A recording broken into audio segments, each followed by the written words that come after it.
A Timeline of the Russian Revolution in 1917 by the Marxists' Internet Archive. January 1. Russian troops tenaciously defend Riga against a German offensive from the northern front, while on the Romanian Central Front, troops retreat after a fresh defeat. The Caucasian Southern Front is relatively quiet. Morale in the army is extremely low. The vast majority of soldiers do not believe in the goals of annexing more territory for Russia. 1.5 million soldiers deserted the army in 1916. Many soldiers' families are starving. 50% of the nation's farmers are fighting in the war, and they are being kicked off their land by kulaks. Meanwhile, ethnic minorities continue to suffer severe repression. The Tsar orders the wide-scale firing of all Jews in government, while crippled Jewish soldiers are sent to Siberia. January 9th. The Bolsheviks, whose membership has been steadily increasing to 24,000 people, help organize demonstrations in remembrance of Bloody Sunday. All the main Bolshevik leaders are in prison or exile, so the vast majority of current party decisions are made from the bottom up. 30,000 Moscow workers strike in demonstration, while 145,000 workers strike in Petrograd.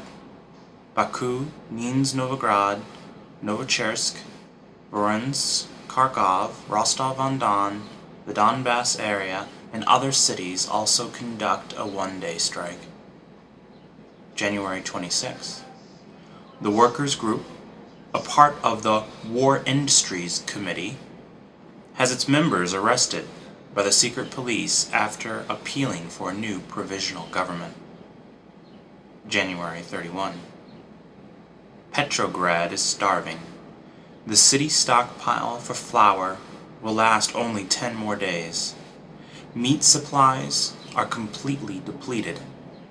Massive queues for food form, despite excruciatingly cold temperatures. Crowds of women sporadically break into stores. February 10. The Counselor of State Mikhail Rodzienko meets with Tsar Nicholas II in Tsarskoye Selo and warns him of massive upheaval throughout the country. Rodzienko insists that tumultuous events can be avoided by strengthening the Duma. Nicholas II ignores this advice. Meanwhile, the Bolsheviks call a strike in Petrograd to protest the 1915 arrest of their Duma members for opposing the war. February 14. The strike called by the Bolsheviks continues, while a Menshevik-called strike begins to show support for the Duma at Taurida Palace, which opens a new session. 90,000 workers are on strike from 58 different factories. Police attempt to arrest the demonstrators, but they fight the police back. No workers march on Taurida Palace, as the Mensheviks had hoped. The Bolshevik Petrograd Committee calls on workers to overthrow the Tsar. February 22nd. The Tsar leaves for general headquarters in Mogilev. Meanwhile, the bosses of the Pulatilov plant lock out striking workers. February 23rd. The February Revolution begins, ignited by International Women's Day. Militant women textile workers, many of whom are soldiers' wives, initiate a massive strike in Petrograd, despite the protests of their own union leadership. 128,000 workers take to the streets, and among their chief demands is an end to the World War and an increase in food. Bourgeois history recounts this organized movement as bread riots. February 24th. The strike doubles in size to around 200,000 workers. Nearly half of all industrial workers in Petrograd are on strike. The new demands of the strike shift heavily toward overthrowing the autocracy and putting an end to the war. Striking workers fraternize with soldiers and Cossacks while bitterly hating the police. February 25th. Vyborg Bolshevik workers break into police stations and cut the telephones to government offices. Armed clashes with police occur, with many killed and wounded.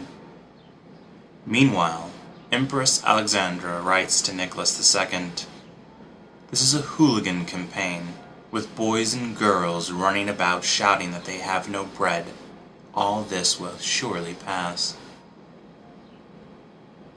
General Kabalov, commander of the Petrograd district, acting under the Tsar's orders, threatens that he will use any means necessary to ban all demonstrations. February 26th. Early Sunday morning, the police launch wide-scale arrests of over 100 leaders of revolutionary organizations, including the Bolsheviks. General Kabalov's soldiers, acting under the Tsar's orders, open fire on striking workers. 169 workers are killed, and over 1,000 people are injured. By 4 p.m., the 4th Company of the Pavlovsky Regiment, outraged that part of their regiment fired on workers, rushes into the street to subdue them. On the way, police try to stop the company, and a firefight ensues. General Kabalov orders the company to disarm. Some soldiers refuse and join the protesters. Bolshevik workers in the Vyborg district plan to push events into an armed uprising. February 27th. Bolshevik agitators visit with soldiers from the Volnovsky Regiment with the intention of merely starting a good relationship. Before noon, the soldiers decide to kill the commander of the company that fired on the demonstrators the previous day. The soldiers arm themselves and spread the agitation throughout their entire regiment. By afternoon, the Litovsky and Preobrazhensky regiments join this new army, and they storm the main arsenal, liberating 40,000 rifles. Fully armed, they move on to liberate political prisoners from Kretsky jail. February 27th. By nightfall, 66,000 men of the Petrograd garrison, a day ago ordered to fire on striking workers, have now joined the striking workers, fully armed. The Bolsheviks continue agitating for the creation of a new government, and the elected delegates, workers, peasants, and soldiers, of the Petrograd Soviet arrive at Taruda Palace, creating an executive committee. While the Bolshevik rank and file had been incredibly successful at creating a revolutionary movement, they were unable to get good results in elections to the Soviet. The Mensheviks and socialist revolutionaries, who promised everything, fare much better. Both parties believe the current revolution needs to be capitalist before the nation can move into socialism in the unforeseen future, following a political theory called stagism. The Menshevik Nikolai Chetsky becomes leader of the Soviet. Meanwhile, the wheels of the old order keep turning. Rodzianko asks the Duma to convene to resolve on a course of action. The group creates a provisional committee which urgently asks the Tsar to save himself by sharing power with a prime minister. The Tsar refuses. February 28th. The revolutionary masses seize the city of Moscow. The Tsar's ministers are arrested. The Provisional Committee assumes control of the army, while the Kronstadt soldiers mutiny against their officers. The first issue of Izvestia is published, a newspaper of the Petrograd Soviet. March 1st. The first joint Plenum of the Soviet of Workers and Soldiers Deputies issues Soviet Order Number 1. All soldiers' units will elect soldiers' committees. The decree stipulates that soldiers will now accept orders from the Soldiers' Soviet and their locally elected committees. The Soviet also forbids its members from joining the soon-to-form government, but recognizes the authority of the Duma. March 2nd. The Soviet and Duma continue discussions on the formation of a new government. At the Soviet plenum, the Bolsheviks criticized the lack of focus on questions of land, peace, and the 8-hour working day. On the request of the Provisional Committee, Nicholas II abdicates power to his brother Mikhail, who refuses power. Thus end their hopes to keep the monarchy alive, side by side to the new provisional government. Workers, soldiers, and young people take to the streets, tearing down statues of the Tsar, and set alight the imperial emblems of old. Loyalist police ambush and shoot the revelers, but armed Soviet soldiers hunt the police down and arrest them. Whenever a cop is uncovered in the middle of a crowd, however, their fate is much more severe. March 3rd. The Executive Committee of the Petrograd Soviet orders the arrest of Nicholas II. March 5th. The first issue of Pravda is published, since being closed down as a result of its peaceful stance on the World War. March 6th. The Provisional Government declares a general amnesty for all political prisoners. March 8th. The Petrograd Soviet creates the Contact Commission as an organ of communication with the Provisional Government. Meanwhile, the Provisional Government refuses to allow Finland the independence it demands for its people. March 9th. The United States of America is the first government in the world to formally recognize the new provisional government. 2 days later, France, England, and Italy would follow suit, after receiving assurance that the government would continue to wage war. March 12th. Stalin arrives in Petrograd after being released from prison. 3 days later, he is appointed to the editorial board of Pravda. Also on the 12th, the provisional government repeals the death penalty. March 14th. The Petrograd Soviet addresses the people of the whole world, declaring an earnest desire for peace and an end to World War I without annexations or indemnities. March 17th. Poland appeals for independence from Russia. The provisional government refuses. March 18th. Stalin becomes a member of the Executive Committee of the Petrograd Soviet of Workers and Soldiers Deputies. March 19th. The provisional government refuses to pass an agrarian act for the desperate food crisis in the nation and the wide-scale disenfranchisement of the peasantry. Instead, the government condemns looters and forced seizures of the land. March 20th. The provisional government abolishes all religious and ethnic restrictions formerly imposed by the monarchy. Non-Russian languages are now allowed at private educational institutions and record-keeping. March 21 through the 22nd. Lenin's Letters from Afar are published, though highly abridged. March 27th. Trotsky leaves exile in New York to return to Russia.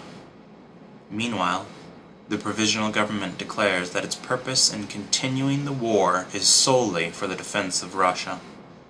This serves as a compromise position with the Petrograd Soviet, which accepts this new formulation. March 31st. Plekhanov arrives in Petrograd after nearly 40 years in exile. Plekhanov is a different man from when he left, now supporting the war for territory and the advance of capitalism in Russia. April 3rd. Lenin, Zinoviev, and other Bolsheviks arrive in Petrograd from exile in Switzerland.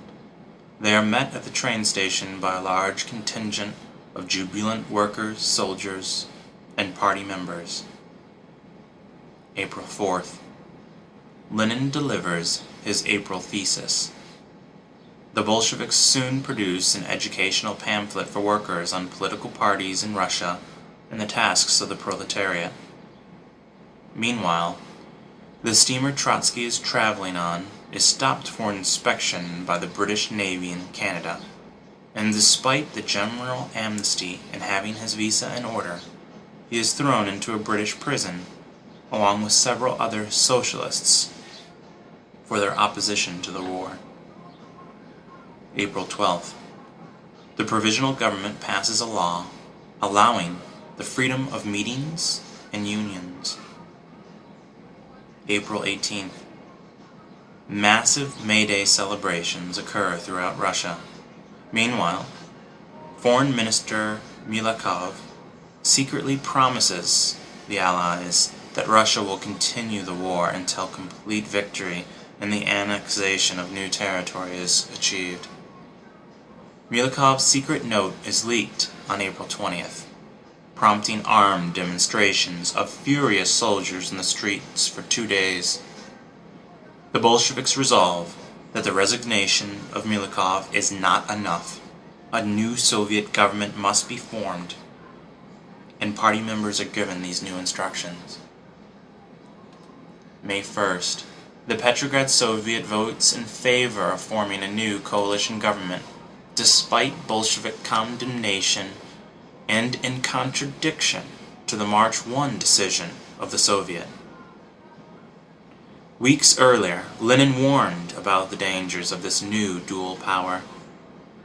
Milakov's resignation comes on the following day. May 4th. Trotsky arrives in Russia after being released from prison by the British government. May 10th. The Soviet of Workers' and Soldiers' Deputies resolves that only discharged and wounded soldiers can perform as militiamen. Lenin explains his critique. May 17th. The Kronstadt Soviet declares itself the sole governing power of Kronstadt. May 31st. Minister of War Guchov, a member of the Cadet Party, resigns after street demonstrations against him. Kerensky replaces him. June 3rd. The first All-Russian Congress of Soviets begins in Petrograd. The Congress, almost unanimously, agrees to end World War I, though only through tremendous consternation agrees to support the provisional government despite Bolshevik protests. Tensions flare between the parties, with the Mensheviks insisting that the Bolsheviks must be disarmed, despite their not having weapons, which would in practice mean disarming the soldiers' Soviets. The thermidor of the February Revolution is beginning to boil. The Bolsheviks insist that all power must go to the Soviets. June 5th. The Parliament in Finland, which is still a territory of Russia, declare Finland a sovereign state, except on questions of foreign policy and war. The provisional government sends troops to crush the Parliament, which soon wavers and votes in favor of their own dissolution. June 10th. The Central Rada, formed in Kiev on March 4th, proclaimed the independence of the Ukraine. The ongoing Congress of Soviets unanimously supports this declaration of independence. Meanwhile, the demonstration the Bolsheviks plan to hold against the government is banned. The Mensheviks then go factory to factory, telling workers not to stage a demonstration. The workers, in turn, berate the Mensheviks. The Mensheviks see a massive conspiracy, explaining the masses are thick with Bolsheviks, and secretly ask the Cossacks to help them crush the Bolsheviks, to which the Cossack Ataman replies, "We, Cossacks, will never go against the Soviet." Whole regiments accept the ban on the demonstration solely on the basis of Bolshevik acceptance, whose party policy wholly accepts any and all decisions of the Soviet. June 11th. The Mensheviks continue their assault on the Bolsheviks, agitating that they be arrested, and claim the party is controlled by Germany. After days of debate, the Mensheviks dropped their demand to disarm the workers. Further, realizing their support would vaporize following the dispersal of the June 10th protests, the Mensheviks put forward a motion to hold demonstrations on the 18th, and the Soviet passes the motion. June 18th. Kerensky launches a fresh offensive on the Eastern Front, despite incredibly low morale, poor supplies and logistics, and in the absence of sound strategic thinking. German counterattacks bring devastating losses. 150,000 Russians are killed, with nearly 250,000 wounded. The pro-peace Bolsheviks show their massive support, with an enormous demonstration against the war of 400,000 workers and soldiers in Petrograd, Moscow, Kiev, Kharkov, and other cities, nearly all protesters carrying banners echoing the Bolshevik line. Meanwhile, under the cover of the demonstrations, the anarchists attack several prisons, liberating 460 criminals. The provisional government turns this into propaganda, claiming the Bolsheviks helped. Many of the Petrograd anarchists are arrested. June 21st. After the demonstration of the 18th, workers at the Putilov factory go on strike. The Bolsheviks, together with workers from 70 other factories, meet with the Putilov workers, sympathize with their grievances, but call for restraint. Workers are starving. Soldiers demand to be sent home to plow the fields.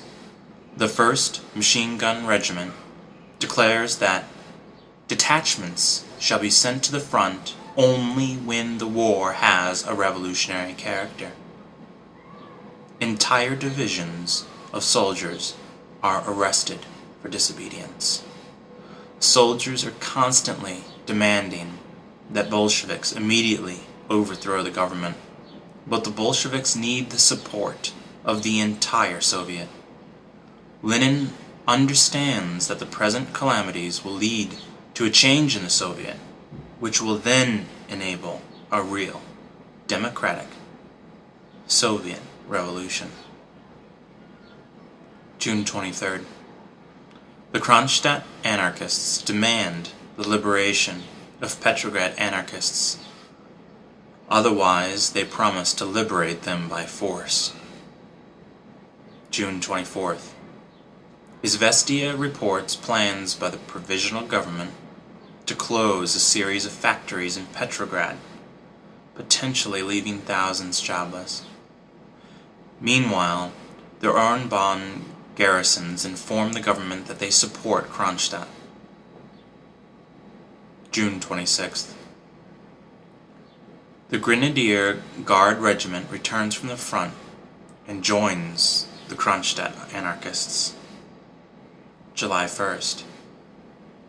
The 2nd Machine Gun Regiment demands all power to the Soviets, while the 3rd Infantry Regiment refuses to send 14 replacement companies to the front.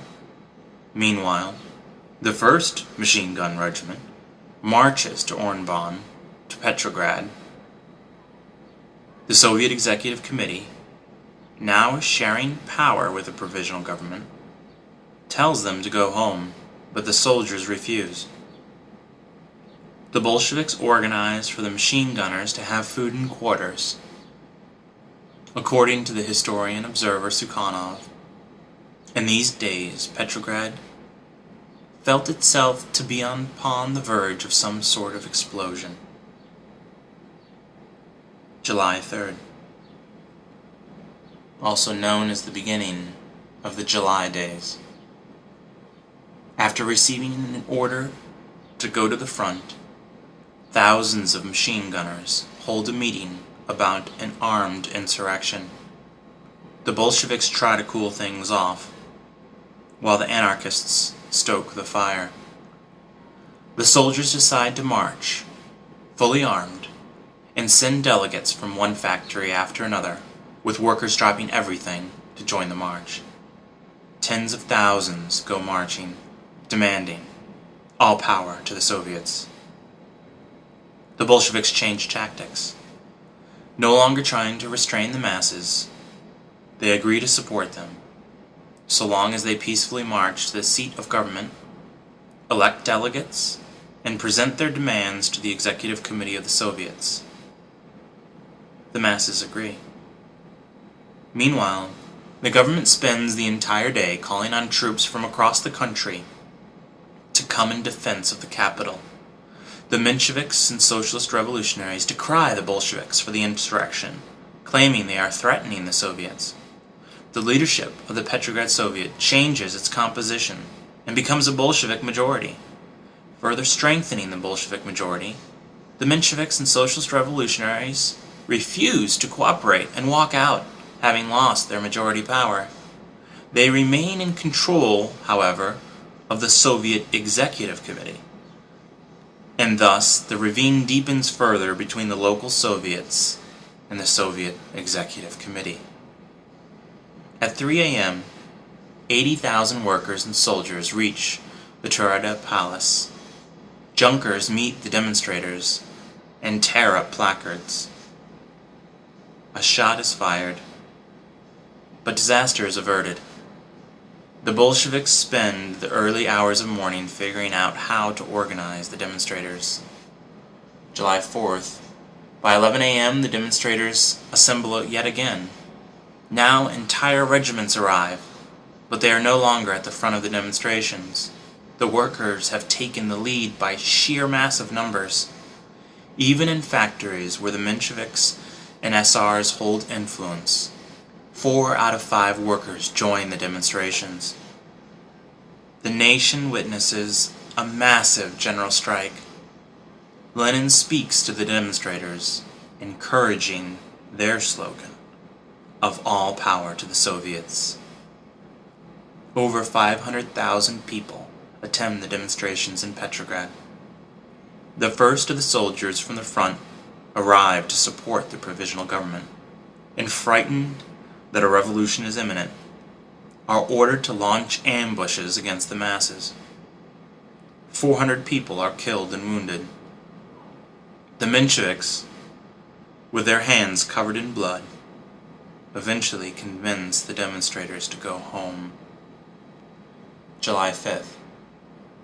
At 6 a.m., the government begins the offensive. The offices and printing machinery of Pravda are once again destroyed. Workers distributing the paper are murdered in the streets. Ironically, the last documents to come from the press are the continued Bolshevik position of stopping the demonstration. Government agents then ransack the headquarters of the Bolshevik Central Committee and Petrograd Committee. Union and Soviet workers are arrested en masse from factories and meeting halls in retaliation for their leadership of the demonstrations. Wide-scale fear and intimidation grips the city as the police presence intensifies to an almost martial law status. The mere mention of Lenin or the Bolsheviks is cause for arrest. July 6th. Around 120 Kronstadt sailors refused to give in and retreat to the Peter and Paul fortress.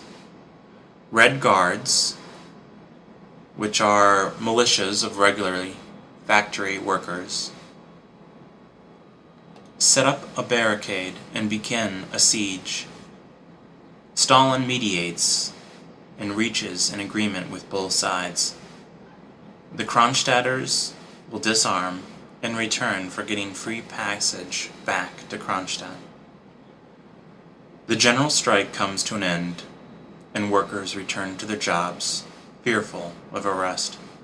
The government-induced terror becomes near hysteria, and countless numbers are arrested as spies.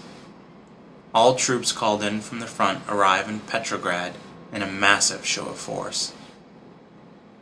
July 7th. The provisional government orders the arrest of Lenin, claiming that he is a German spy, and that the Bolsheviks incited the uprising. The provisional government further orders the disbandment of the Petrograd garrison. July 8th. Kerensky becomes the head of government after Lvov resigns. The provisional government attempts to improve public relations and announces that it will hold elections to the Constituent Assembly on September 17th, work on legislation for the 8-hour day, create better labor safety, and carry out land reform. None of these promises would be kept. July 11th. Lenin goes into hiding. July 12th. The provisional government reintroduces a law allowing drumhead trials at the front, which are summary executions for retreating, disobedience, and so on. Furthermore, all radical political ideals are censored, and many newspapers are shut down. On the 19th, Lenin responds that a workers' government will close down all bourgeois newspapers. July 18th. General Kornilov becomes the supreme commander-in-chief of the Russian armed forces. July 24th. The second coalition government is formed. Kerensky appoints himself president. The Mensheviks, cadets, and socialist revolutionaries join the government. July 26th through August 3rd. The 6th Congress of the Russian Social Democratic Labor Party Bolsheviks occurs, representing 240,000 party members. Since Lenin is in hiding, Stalin delivers the report on the work of the Central Committee. The Congress resolves that a peaceful revolution has become impossible. Further, the party decides on the principle of democratic centralism. August. Since March, 568 enterprises, laying off more than 104,000 workers, have closed down. Prices, on average, have risen by 248% compared to 1913 prices, though urban centers are hit the hardest. In Moscow, prices inflated by 836%. Meanwhile, real wages fell by 54% since 1913.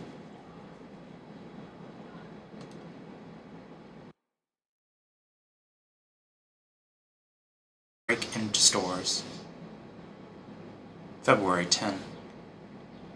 The Counselor of State Mikhail Rodzienko meets with Tsar Nicholas II in Tsarskoye Selo and warns him of massive upheaval throughout the country.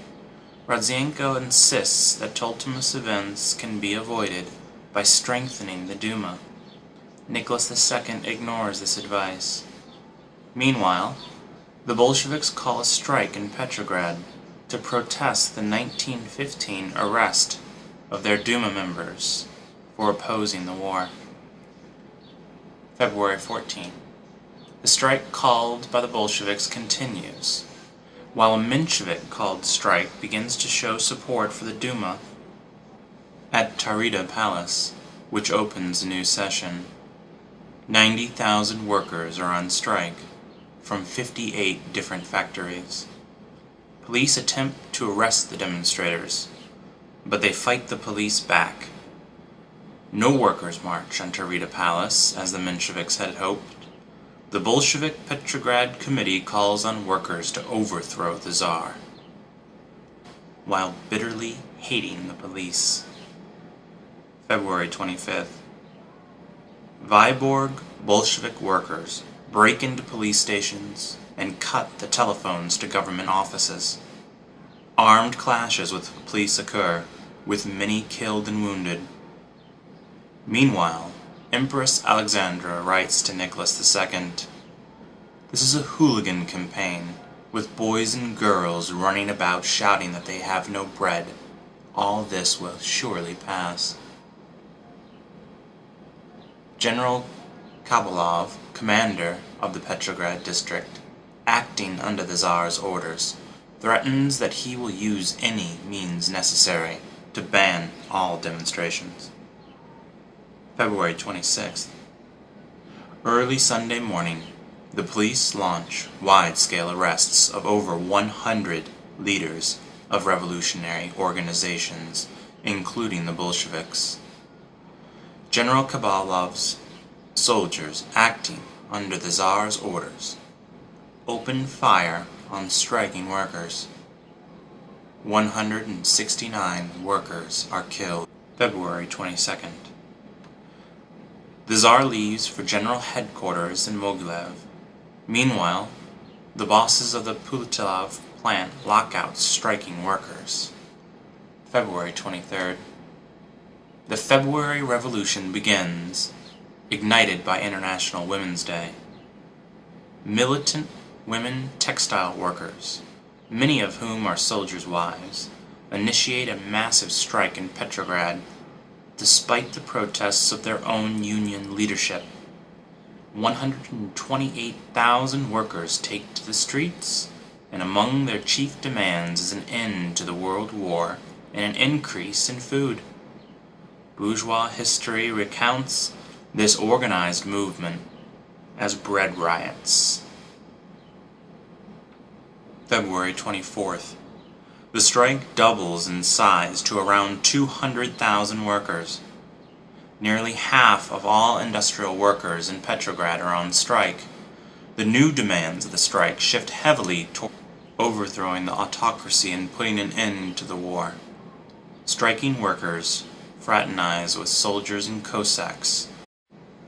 A timeline of the Russian Revolution in 1917 by the Marxists' Internet Archive.